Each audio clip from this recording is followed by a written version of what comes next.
I think I came a little early here.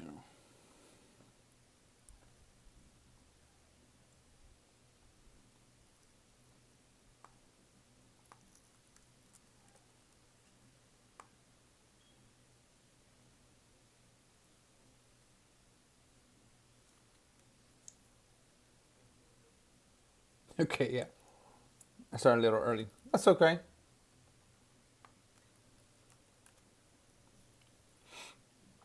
What is going on, you guys? I always put both earbuds in, and I don't need both earbuds. I don't.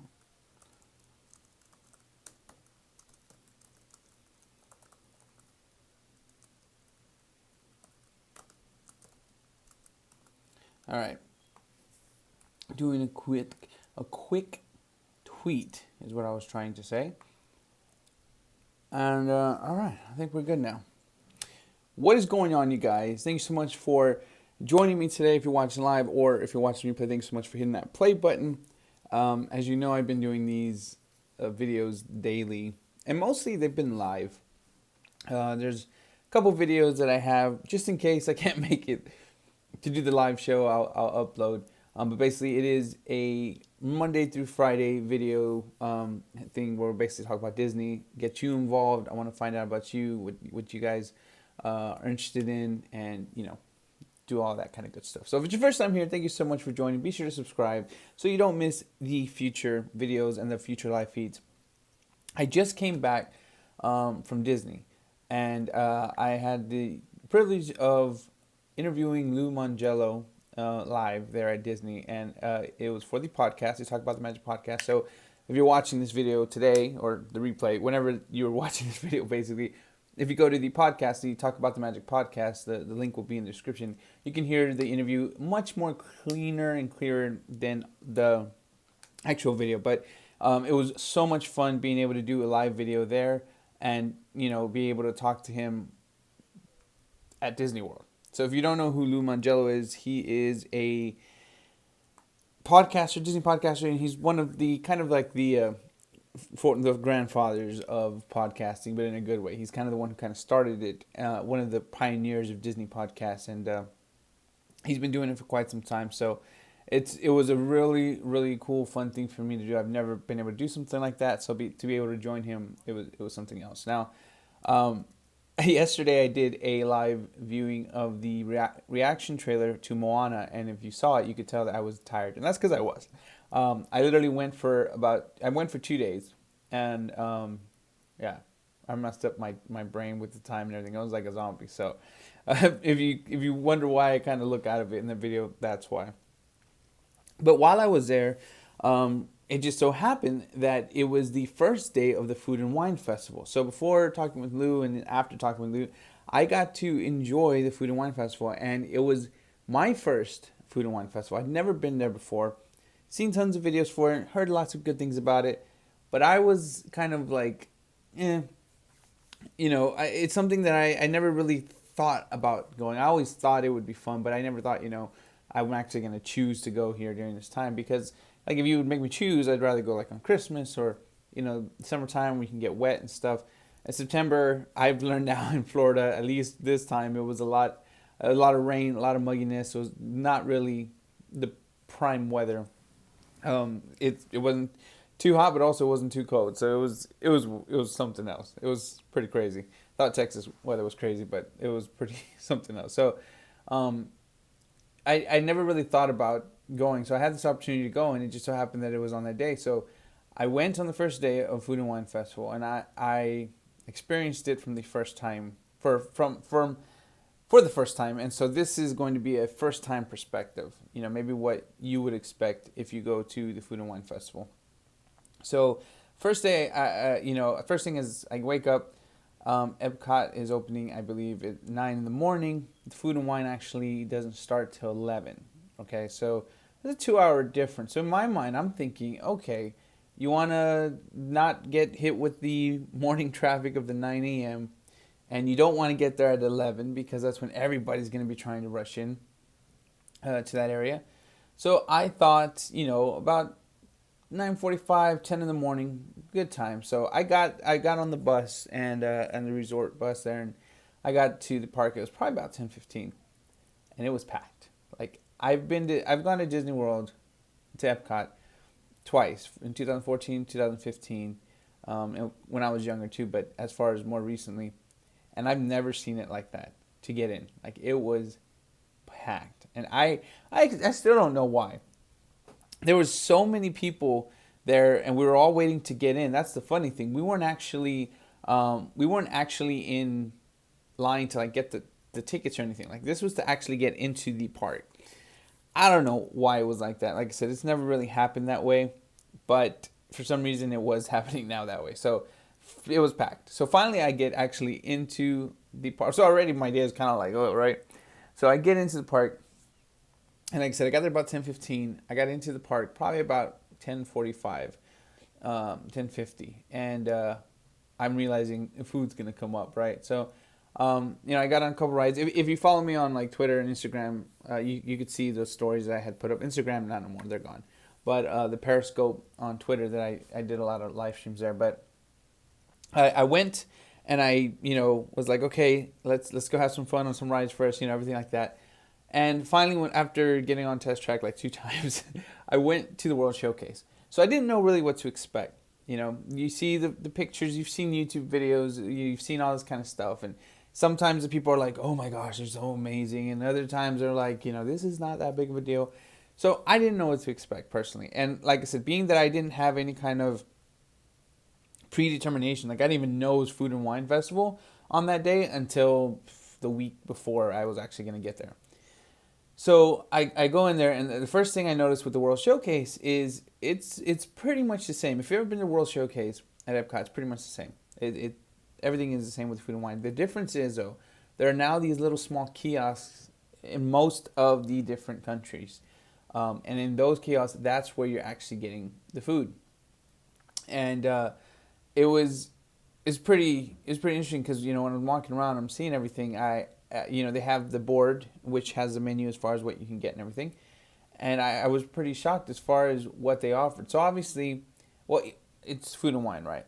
But I'll say this. Each of the menus that I saw pretty much offered only 2 or 3 food items and like 6 wine or alcohol style beverages that they offered. So there's that. If you're somebody who wants to try a lot of different kind of things like that, definitely this is going to be something that's good for you. And one thing that I kind of was like confused by is like I said, I didn't go necessarily prepared, which is always bad. That's like the number one rule you don't do. But they didn't really have a lot of instructions of where to go. So like in other words, like I didn't find, I know it was there, but I didn't find the store that had all the different items. And then when I came back and I started researching, I found out where I was at, and I walked right past it. It was between Figment Imagination and I want to say Spaceship Earth. I can't remember now when I read it. I think it was Spaceship Earth. And I'm like, I walked right past there, like multiple times, and I never realized that the store was there. So that was kind of a bummer. So I'm gonna have to buy my stuff for Food and Wine on the App Store, but. So that was kind of frustrating. And then the other thing that was kind of a bummer is not really knowing where to go when it comes to the food. So on the board items, like I said, it gives you the menu. And there were some places where it said like this has been approved by the Chew, as far as like, Chew likes this food, so you should like it too. But there wasn't kind of a direction. Like, I think it would have been really helpful to have a separate map to kind of really pinpoint these locations for a new person like me. But being that I've been to Disney and stuff, I kind of already knew the area and everything like that. Those were probably the only 2 downsides of the experience. It was pretty incredible. And not just for a foodie. It was pretty incredible because being that it was the first day, you got to see a lot of people there. And but yeah, it wasn't as packed as it was going to be probably by Saturday, and you got to really kind of enjoy what was happening. So so many different styles of foods being made by different style of people, all kind of backgrounds and stuff. And then you get to see other people eating it too. But I was I was concerned because I'm not an adventurous eater. I'm one of those people who's kind of like I know what I like, and if I'm gonna try something new, I would rather make sure everybody else likes it first, and then I'll try it. But going there, I kind of threw that to the wind, and I said, let's just eat some food, and I was really surprised at how good the food was. So first off, the items that you get, they're all kind of sample size. They're pretty decent size depending what you're getting. They're usually about this big or so. So if you're paying about $5, $6, $7 sometimes for an item, but it's only about this big, you're not really getting a meal per se. So you're able to snack around, and if you have money, I suggest, or if you don't have money, I suggest you save some money because the items are pretty. The most, I think the lowest priced item I saw was like $5.50. Other than that, everything else is 6, 7, 8, 9, all the way up to 12. If you're looking with the alcohol beverages, you're spending 17, 18, 10, bucks per small beverage that you're purchasing. So yeah, it can get kind of pricey. But I had a whole assortment of foods, and I'm gonna probably edit a video and upload it here on YouTube. But it's kind of tough because I did it through Periscope and the streaming, so it's all long. It's not widescreen for YouTube. But I had a couple different things. I had pot stickers, which I've had before. That was just to start out. And then I went to the African Pavilion, and I've never had this like at all. And I was a little nervous about trying it, and it was the buttered chicken. And the buttered chicken it was incredible. I was shocked at how good it was, and it had things that I didn't like.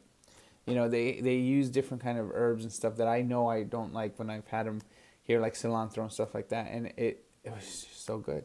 It was so good. And like I said, it's about the container's about this big, and it's chicken. The chicken actually on that one was kind of a lot. Like I guess they were being friendly, but it wasn't still, like I said, too much.